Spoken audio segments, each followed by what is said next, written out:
انا هنا خلصت ما شاء الله، الله اكبر. الكنتاكي بتاعي تحفه بجد، طالع تحفه والله. وللامانه ان انا دقته بدون حلفان وبدون قسم، ما شاء الله. ازاي اللي احنا نقدروا نعمله اكل المطاعم في البيت باقل التكاليف وبطريقه سهله والله العظيم، واحلى وانضف مليون مره. بصوا هنا بقى الرز ما شاء الله، الله اكبر عليه. قد ايه هو مفلفل، مش معجن، واخد لون تحفه والله العظيم تحفه. جربوه، وانتوا ساعات ما هتجربوه هتكتبوا لي في التعليقات حطوا لايك يا جدعان. وتقولوا لي. بصوا طبعا الدبوس اهو، بصوا سامعين صوت القرمشه؟ بصوا، حابه اوريكم قد ايه ان هي، بصوا مستويه ازاي اهي.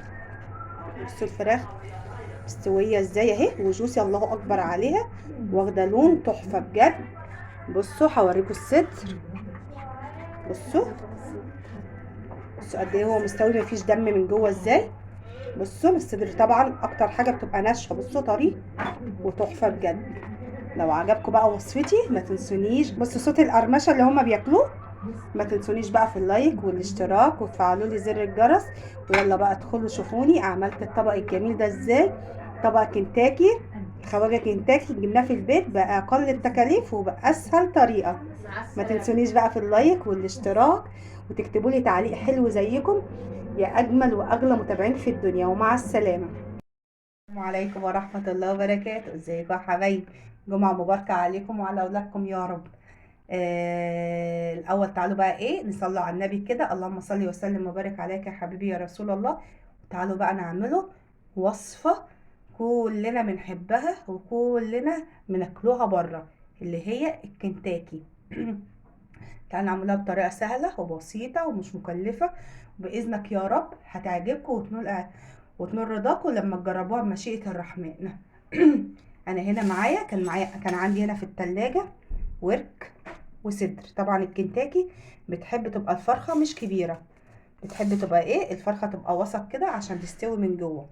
بصوا الورك قطعت الدبوس، بصوا كنتاكي ما فيهاش اي حاجة، اهم حاجة ان انتي تقطعي بالسكينة، تعملي شقوق كده لغاية لما توصليها عند العظمة. تمام اهي، بتفتحي كده ايه من يم الدبوس او من يم حاجة، توصلي السكينة يم العظم كده عشان لما يستوي العظم يبقى من جوه ايه مستوي، وعشان لما تنفضي تديكي الايه القشور اللي احنا عايزينها. اه بصوا انا هنا بصوا في الورك اهو العظم باين اهو ما شاء الله، والفرخة والفراخ مغسولة. هنا كان برضو عندي جناحين برضو فتحت، بصوا لازما تخلي السكينة توصل للعظم. الصدر رحت مشرحاه كده عشان لما اجي انفض يديني ايه شكل القشور اللي انا ايه عايزاها. تعالوا بقى نتبلوها، بسم الله. طبعا احنا غسلنا غسله نظيفه محترمه، عايزينها حراقه هنحطه شطه، مش عايزاها حراقه استغني عن الشطه. تمام تمام. هحط ملح،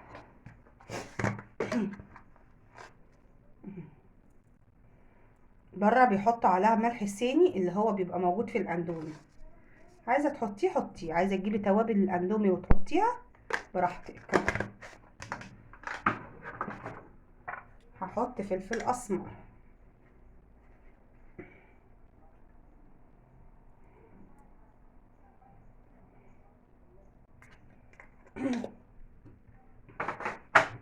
هحط رشة زعتر. الزعتر في الفراخ بيديها طعم حكاية، انا صراحة بحبه اهو. كنتاكي بيبقى عبارة عن توابل. لا هحط بصل بودر،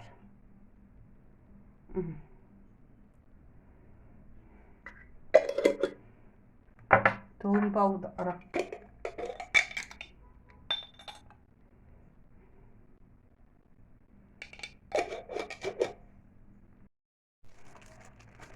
هحط يا بنات كاري لسه جايباه اهو، كاري، كركم، مش هكتر في الكركم. حاجة برضو حلوة الزعتر والروزماري بيبقى لايقين قوي مع الفراخ، بس ما نكتروش في الروزماري، يا دوبك كده على ايه بايدينا اهو، عشان نطلعوا الزيوت الايه العطره بتاعته. تمام تمام. هنقلبه بقى ايه كل الحلاوه دي في قلب بعضيها.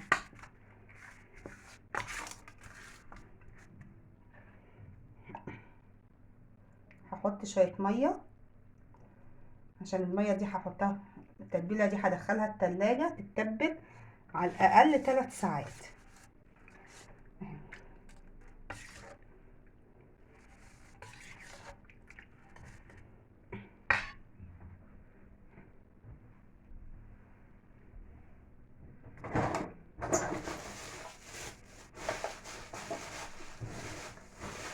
بسم الله الرحمن الرحيم.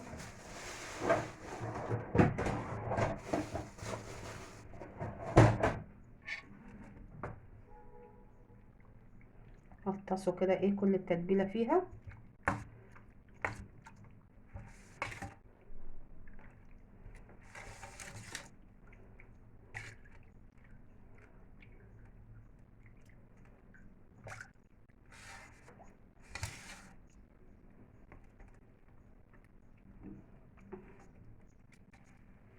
حاسه ان انا عايزه احط شويه شطه كمان، لو عندك اطفال ما تكتريش، او لو عايزه تستغني عن الشطه وتحطي بابريكا براحتك.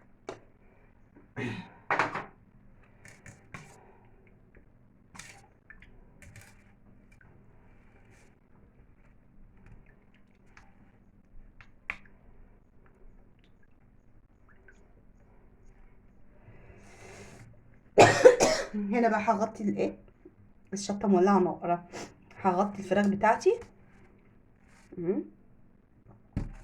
وهسيبها متبله اضعف الايمان 3 ساعات. 3 ساعات عشان تشرب من التتبيله ومن البهارات ومن الملح بتاعها. لو قادره تسيبيها يوم كامل هيبقى احسن. الفراخ هتبقى ما شاء الله شربت من كل الطعم الحلو ده، وهتبقى متبله حلو. اما انا مش هسيبها غير 3 ساعات لان احنا عاملاها الصبح. تمام. يلا هتبلها بقى، ولما تطلع من التتبيله هوريها لكم بقى يا بنات. هو ينفع كنتاكي من غير ما اعمل الرز بتاعه اللي هو الرز الريزو؟ لا طبعا، هنعملوه هيطلع ما شاء الله الله اكبر احلى مليون مره من المطاعم. تمام. هظبط لكم بس الكاميرا واقول لكم انا معايا ايه. هنا انا معايا ده كيلو رز مصري مغسول ومتصفي عادي خالص. عايزه تعمليه بالبسمتي براحتك، بس انا بعمله بالمصري وبيطلع احلى مليون مره وطعمه احلى من البسمتي. تمام. هنا معايا بصله، تعبان نقوله ايه. هنا معايا بصله متقطعه، هنا معايا بابريكا، معايا توم باودر، بصل باودر، معايا مرقه دجاج واحده، معايا شويه فلفل اسمر، معايا شويه كاري، معايا شويه كركم. تمام. هنا هيبقى معايا معلقه عسل اسود ده. تمام. هيبقى معايا قيمه معلقه كاتشب. لقيت عندي البواكي دي هاخد منها ايه قيمه معلقه كبيره. مش عايزه تحطي عليها باربيكيو صوص، بس انا بعمل كل حاجه الامكانيات اللي في شقتي. اللي عندك اشتغلي بيه. تمام. يلا بقى بينا نشوف احنا هنبداوا بايه. معايا معلقتين سمنه حطاهم على النار سخنوا. تمام. هننزل عليهم بالبصله اهي.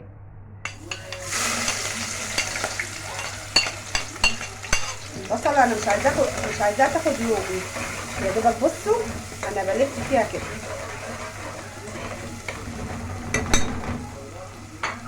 ده مش رز ببصل، الله، يا دوبك هلف اهو. هنزل بقى بايه بكل التوابل اللي انا قلت لكم عليها اهو. عشان ايه نحمصوها ونطلعوا منها الريحه بتاعتها الحلوه.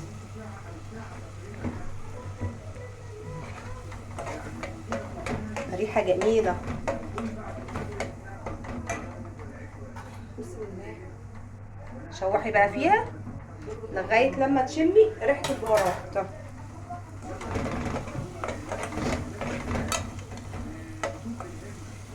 البهارات مع السمنه مع البصله عاطين ايه ريحه تحفه جباره.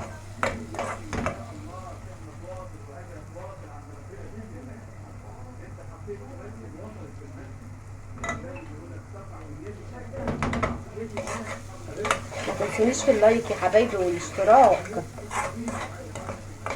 ان انتوا اليومين دول يعني مش متفاعلين معايا خالص، والمشاهدات عندي قلة جدا حبايبي.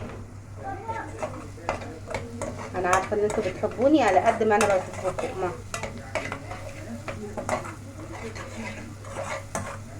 بصوا انا كده اهو شميت ريحه التوابل بتاعتي، والمرقه بتاعتي هي كمان اهي شوحتها. هنزل بمعلقتين كاتشب اهو. ما تقلقيش من موضوع الكاتشب ده، بيدي طعم جميل. لا انا مجرباها والله كذا مره، مش هقول لكم انا مش هعمل حاجه من غير ما اكون مجرباها كذا مره. الطريقه دي انا بعتمدها دايما، وبتعجب ولادي وبتعجبني وبتعجب جوزي اللهم لك الحمد، وبينبهروا بيها وبتبقى طعمها تحفه. وانتوا هتشوفوا النتيجه في النهايه. انا هنا اهو نزلت، هنزل كمان بايه، معلقه عسل اسمر، بيدي الرز طعم ونكهه تحفه.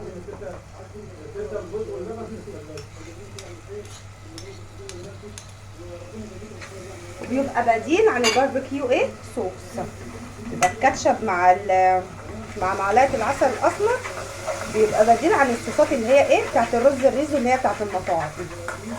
تمام. انا كده ايه شوحت كله بقى. هنزل بقى بكميه الرز اللي معايا اهي.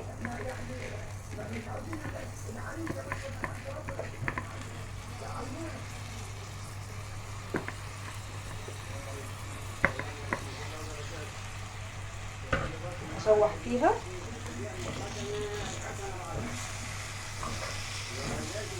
انا هنا نسينا نحط الملح. هحط هملح رزي. ما تنسوش ان في هنا مرقه عشان الاكل ما يحدقش زي ما قلنا. بس انا على كل معيار كيلو رز بحط معلقه كبيره. بس ما شاء الله الله اكبر، لون الرز بدأ يظهر ازاي. شوحي بقى كل الرز مع الحاجات الحلوه دي. ريحه وهم يا بنات، جربوه ومالكوش عندي غير ان انتوا تجربوه وتقولوا لي جربتوه ولا لا. والله العظيم تحفه. ان شاء الله هتجربوه، هتكتبوا لي في التعليقات ان انتوا جربتوه وعجبكم زي ما ناس كتيره اللهم لك الحمد جربوا وصفاتي وكتبوا لي في التعليقات. الحاجه بتطلع مظبوطه وجميله.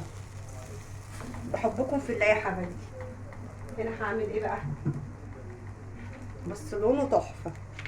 هنزل بكميه الميه، مش فارقه ساقعه ولا سخنه.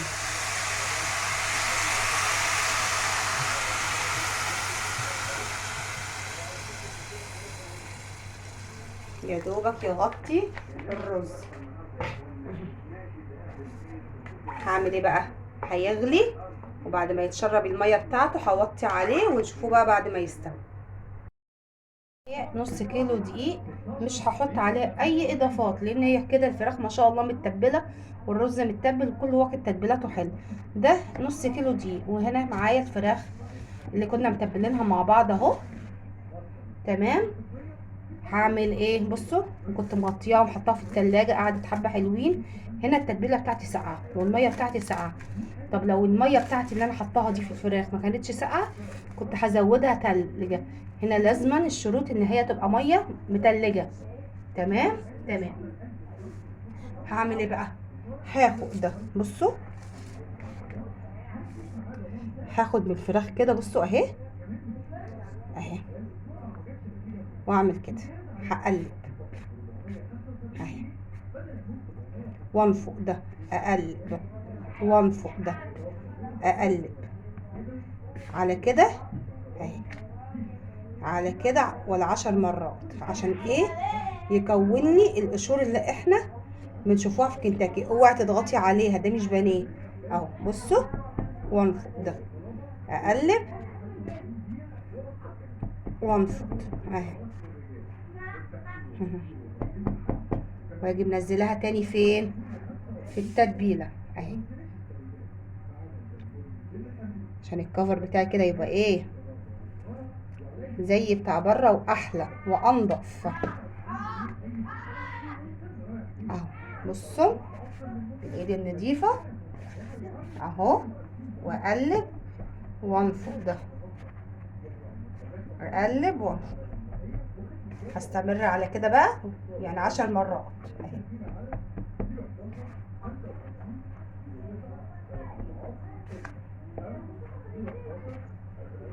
الفتحات اللي احنا بقى كنا عاملينها في الفراخ هي دي اللي هتديني النتيجه بتاعت بره.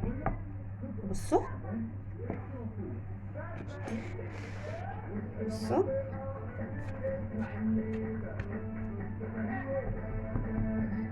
ايه رايكم بقى؟ بصوا تحفه. لو عايزه تغطسيها كمان مره في التتبيله وتحطيها تاني عشان تزودي الكفر براحتك، اما انا كده بالنسبه لي النتيجه مرضيه. ايه لا هو بصوا القشور اللي انا بتكلم عليها. بصوا صعبه والله، الكنتاكي ده اسهل منه مفيش. هعمل معاكم واحده كمان بقى من الصدر اهو. بصوا الصدر انا مفتحاه ازاي، وبرده انفض بالدقيق. انا ولا حطيت نشا ولا حطيت بيكنج باودر ولا حطيت حاجه، وهتطلع النتيجه مرضيه بمشيئه الرحمن، وانتوا هتجربوا وهتشوفوا. بصوا الفتحات دي هي اللي قلت مليون مره اللي هتديك القشور اللي انت بتشوفيها بره في المطاعم. حاولي بقى تدخلي كده في قلب الفتحات دي وتنفضي. هرجع بقى ايه، هنزل في التتبيله اهي، وارجع احط تاني في الدقيق اهو.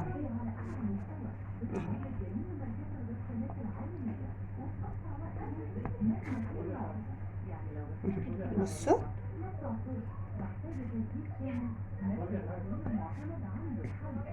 بصوا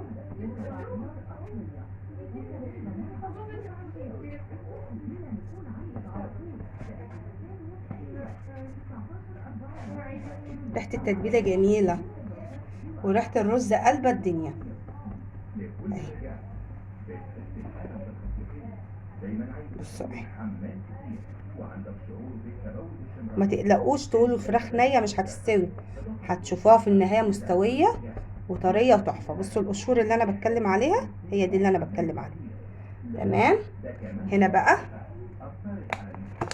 معايا الزيت على النار اهو بيسخن، هجربه معاكم. لا لسه ما سخنش. بصوا هيسخن بقى، وبعد ما هيسخن هنزل قطع الفراخ واغطيها لمده 14 دقيقه. يعني اول ما الزيت بتاعي هيسخن هنزل كميه الفراخ اللي معايا، ومش هحط ياما، يعني قطعتين بقطعتين. وبعد ما هحطها في النار هغطيها واسيبها 14 دقيقه بالظبط. لازم تسيبيها 14 دقيقه عشان تضمني ان الفراخ بتاعتك مستويه وجميله. تمام. دلوقتي 10 دقايق اهو، هبدا اقلب فيها. انا مش حاطه ياما لسه. بصوا لسه اهي، ما تقلبيش فيها غير لما تمسك. وبص النار قد ايه، علشان لازم النار تبقى واطيه. بصوا لو تاخدوا بالكم في دم، لو عليتي النار القشره بتاعتك الفراخ بتاعتك هتستوي من بره وهتبقى نيه من جوه، فانت لازم نارك تبقى واطيه بعد في الزيت ما يسخن. تمام، لغايه لما تتاكدي ان الفراخ بتاعتك استوت 100%. تمام. تعالوا بقى ايه نفتحه على الرز ونشوفوه. بسم الله ما شاء الله، الله اكبر. بصوا لونه، بصوا قد ايه مفلفل، على قد ايه هو مستوي وجميل. هنغطي بقى عليه، وبعد ما هنحمره الكنتاكي بمشيئة الرحمن هوريها لكم في النهاية.